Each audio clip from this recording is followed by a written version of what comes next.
চিন্তা ওই তুই বুঝস না তোরে কে লেগে দুই রাঁধছি?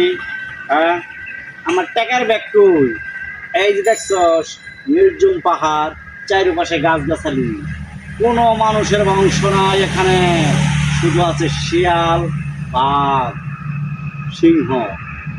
দেখছস এখানে গর্ত করে রাখছি, তোর মতন 50টা আমি এই গর্তে ঢুকাই রাখি, মাইরা ফেলাবো একবারে।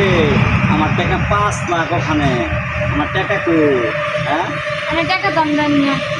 ও এই আজকাল আঙ্গুর ফুটবল খেলা আঙ্গুর যেমন হোক আজকে জিতে লাগবো 500 টাকা বাজি, যেমন হোক আজকে জিততে পারবো।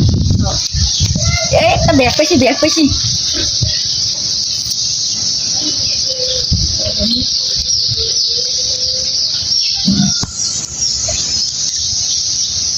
আল্লাহ